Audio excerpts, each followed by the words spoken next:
Welcome back everyone. कैसे हैं आप लोग? आई होप अच्छे होंगे, तंदुरुस्त होंगे। तो आज हम टीसीए साइकिल और क्रेब साइकिल भी इसको बोलते हैं, इसकी हम बात करने वाले हैं। ये इंपॉर्टेंट होता है ग्लूकोज मेटाबॉलिज्म में। इसके लिए अंदर हम एनर्जी सिंथेसिस और इंपॉर्टेंट मॉलिक्यूल्स जैसे कि NADH और FADH जैसे मॉलिक्यूल्स जो कि इलेक्ट्रॉन ट्रांसपोर्ट चेन में और ATP की सिंथेसिस में बहुत यूजफुल होते हैं, इनको हम पढ़ते हैं। तो चलिए गाइज शुरू करते हैं। सो गाइज टीसीए साइकिल को हम क्रेब साइकिल भी बोलते हैं, क्रेब्स साइकिल, और इसी को हम सिट्रिक एसिड साइकिल के नाम से भी जानते हैं। नाउ जो टीसीए साइकिल होती है ये एरोबिक ऑर्गेनिजम्स में होती है, जहां पे एरोबिक रेस्पिरेशन हमारा होता है। ये सेलुलर रेस्पिरेशन का एक प्रोसेस होता है, इसमें एनर्जी की जनरेट होती है, मतलब एनर्जी की सिंथेसिस होती है एसिटाइल को ए से। तो इसका प्रोसेस समझते हैं गाइस, फिर इसको एक बार हम दोबारा रीड करेंगे। तो प्रोसेस सबसे पहले आपको पता होगा यार, बेसिक बात करते हैं। सबसे पहले कॉमन जो बात होती है, कॉमन इसकी बात क्या होती है कि आपने पढ़ा होगा रेस्पिरेशन, आपने पढ़ा होगा 10th क्लास का भी टॉपिक है रेस्पिरेशन, जो कि हम बात करेंगे एरोबिक रेस्पिरेशन की, जो कि किसकी प्रेजेंस में होता है भैया? ऑक्सीजन की प्रेजेंस में होता है। सबसे बेसिक चीज है, बेसिक लेके चल रहे हैं। तो ये अपने पास है। नाउ रेस्पिरेशन जो है अपने पास क्या होता है गाइस? ग्लूकोज की ब्रेकडाउन होती है इन प्रेजेंस ऑफ ऑक्सीजन। तो जो सबसे पहले ग्लूकोज है वो किस में चेंज होता है गाइस? पायरुवेट के अंदर चेंज होता है, पायरुवेट। नाउ ये जो ग्लूकोज होता है ये 6 कार्बन का एक कंपाउंड होता है, एंड ये साइटोप्लाज्म के अंदर, किसके अंदर गाइस? साइटोप्लाज्म के अंदर। ये बात इंपॉर्टेंट है, याद रखने की है। ग्लूकोज जो है 6 कार्बन कंपाउंड जो है ये साइटोप्लाज्म के अंदर पायरुवेट के अंदर चेंज होता है, जो कि 3 कार्बन का कंपाउंड होता है। नाउ ये जो पायरुवेट है ये आगे फर्दर माइटोकॉन्ड्रिया के अंदर ब्रेक डाउन होता है। किसके अंदर? एसिटाइल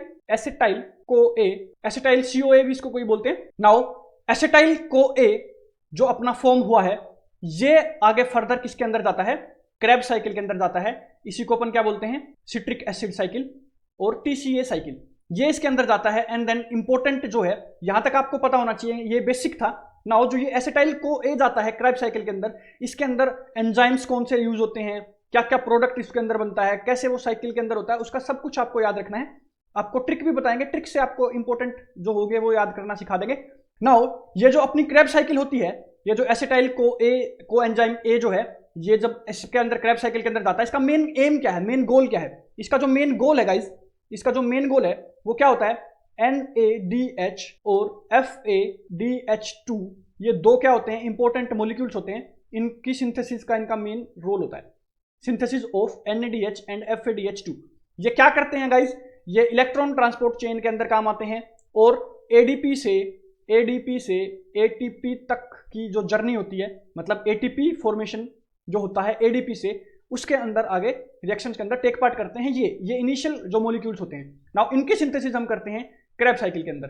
तो ये हम कंप्लीट पढ़ेंगे। आपको गाइस देखो ध्यान रखना है, रेस्पिरेशन के अंदर आपकी क्या रिलीज होती है? एनर्जी रिलीज होती है। अब वो एनर्जी एक तो हम यूज कर लेते हैं, साथ के साथ दूसरी क्या होती है? वो स्टोरेज की फॉर्म में जाती है। नाउ वो स्टोर करने के लिए जो होता है वो हमें किसके अंदर स्टोर होता है? ATP की फॉर्म के अंदर स्टोर होता है, क्योंकि ATP ही हमारी एनर्जी करेंसी है, एडिनोसिन ट्राइफॉस्फेट। नाउ चलिए गाइस इसकी साइकिल हम पढ़ लेते हैं एक बार। तो ये बेसिकली क्या होता है अपने पास? सबसे पहले पायरुवेट था, ठीक है जी, वहां से क्या आ गया अपने पास? एसिटाइल को एंजाइम ए, ये आगे किसके अंदर बनता है? सिट्रेट के अंदर बनता है, सिट्रेट फॉर्म होता है इससे, ठीक है जी। उसके बाद क्या बनता है? आइसोसिट्रेट, ये आपको याद रखना है गाइस, ये सारी चीजें आपको याद रखनी है। देन अपने पास क्या बनता है? Alpha keto glutarate. Then alpha keto glutarate किसके अंदर जाता है? सक्सिनाइल को एंजाइम ए। देन आगे किसके अंदर चेंज होता है? सक्सिनेट के अंदर चेंज होता है, सक्सिनेट। देन आगे किसके अंदर चेंज होता है? Fumarate FUMARATE। देन आगे किसके अंदर चेंज होता है? मेलेट के अंदर चेंज होता है गाइस। देन आगे फर्दर किसके अंदर चेंज होता है? ऑक्जेलेट के अंदर, ऑक्जेलेट। देन ये आगे किस में चला जाता है? सिट्रेट जो होता है वो किससे बनता है? ऑक्जेलेट से और एसिटाइल को ए से बनता है। देन ये ऐसे जो साइकिल चलती रहती है फिर कंटिन्यूअसली, ये है बेसिकली अपनी जो साइकिल है। नाउ गाइस इसके अंदर आपको एक इंपॉर्टेंट चीज है जो बहुत इंपॉर्टेंट, मोस्ट इंपॉर्टेंट टॉपिक बनता है। वो क्या बनता है? इसके अंदर यहां की जो रिएक्शन अपनी चल के आ रही है, इस रिएक्शन के अंदर जो एंजाइम यूज होता है वो एंजाइम जो होता है रेट डिटरमाइनिंग एंजाइम होता है गाइस, रेट डिटरमाइनिंग एंजाइम। तो वो एक मोस्ट इंपॉर्टेंट एंजाइम है। बाकी तो आप क्या करते हैं कि सारी चीजें याद ना भी रखो तो भी चल जाएगा, बट ये एंजाइम आपको याद रखना होता है। क्या होता है गाइस? Isocitrate dehydrogenase. इसकी भी बात करेंगे कैसे आया, क्या होता है, इसकी एक बेसिकली ना कॉमन ट्रिक हम याद कर लेंगे। नाउ गाइस ये अपनी कंप्लीट रिएक्शन है। इसकी हम एक शॉर्ट ट्रिक याद कर लेते हैं। शॉर्ट ट्रिक देखते हैं। All cute intelligent kids solve simple maths, simple fun maths online. Now ये ट्रिक है गाइस, ये एक सेंटेंस आपको याद रखना है जिससे आपको कंप्लीट ये याद रखने में हेल्प होगी। All cute intelligent kids solve simple fun maths online. Now इसको अगर आप देखें तो ऑल से आप एसिटाइल को ए को याद कर सकते हैं, देन सिट्रेट सी से हो जाएगा, इंटेलिजेंट आई से आइसोसिट्रेट हो जाएगा, देन किड्स से कीटोग्लूट्रेट हो जाएगा, अल्फा कीटोग्लूट्रेट। यहाँ पे जो ए है अल्फा के लिए वो नहीं है, के जो है वो कीटोग्लूट्रेट के लिए। देन सोल का एस जो है सक्सिनाइल को ए के साथ हो जाएगा, देन एस सिंपल से सक्सिनेट हो जाएगा, देन फन से फ्यूमरेट, मैथ्स से मेलेट, एंड देन ऑनलाइन से ऑक्जेलेट। तो ये इंपॉर्टेंट एक चीज बन जाती है, आपको याद रखने में आसानी होती है। नाउ गाइस एक और ट्रिक आपको बताता हूं, इसके एंजाइम कैसे याद रखते हैं। नाउ इसके एंजाइम्स याद रखने के लिए आपको क्या करना है, देखो भाई, जब हम कोई चीज बनाते हैं ना तो जो चीज बनाते हैं उसका नाम पहले लिखते हैं, ठीक है जी। उसके बाद हम उसके पीछे क्या लगा देते हैं, सिंथेस। क्या लगा देते हैं गाइस, सिंथेस, ठीक है जी। जैसे यहाँ पे हमने सिट्रेट बनाया तो किससे बनाया, एसिटाइल को ए से बनाया सिट्रेट, तो यहाँ पे क्या एंजाइम यूज हो जाएगा, सिट्रेट सिंथेस। तो ये चीज आपको समझ में आई। अब इसमें कोई रट्टा मारने की जरूरत नहीं है, सिंथेसिस जिस चीज की हुई है उस चीज के पीछे लगा दिया यार, ऑब्वियसली है सिट्रेट की सिंथेसिस हुई है तो सिट्रेट सिंथेसिस बनाएगा।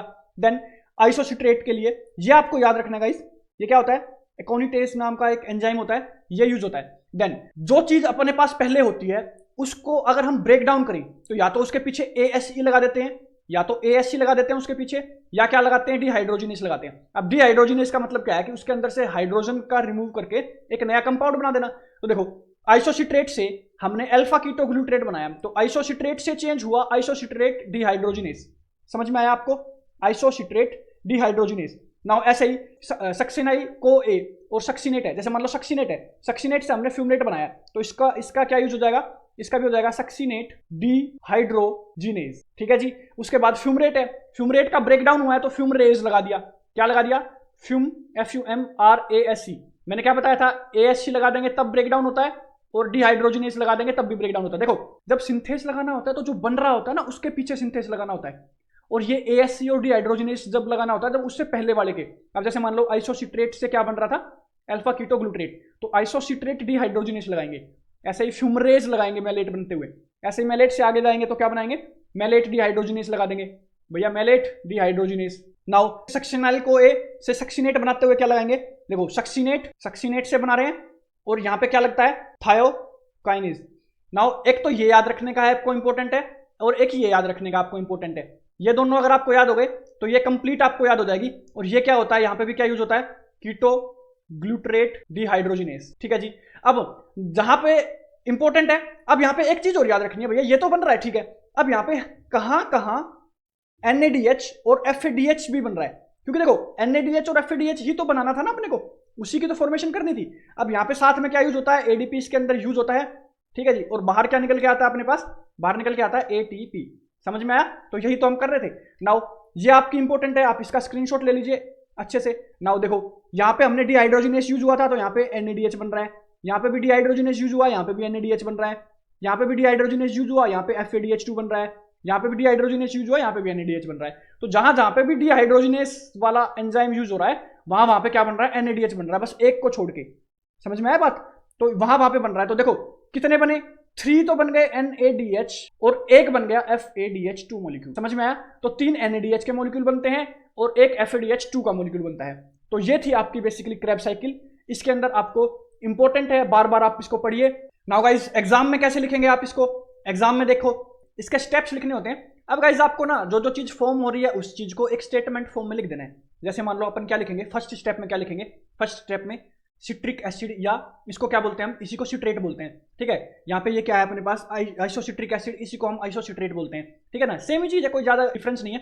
तो एसिटाइल को ए से क्या बनता है, सिट्रिक एसिड बनता है। इस किसकी प्रेजेंस में बनता है, सिट्रेट सिंथेस की प्रेजेंस में बनता है। तो आप क्या लिख सकते हो इसमें कि citric acid is formed from acetyl co A in the presence of citrate synthase enzyme, ठीक है। ये एक स्टेटमेंट टाइप हो गई।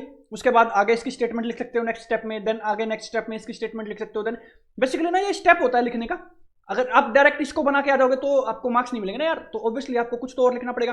तो ये आप इनकी क्या है स्टेप्स हैं, इसका आप स्क्रीनशॉट ले सकते हो, इसको आप रीड कर सकते हो।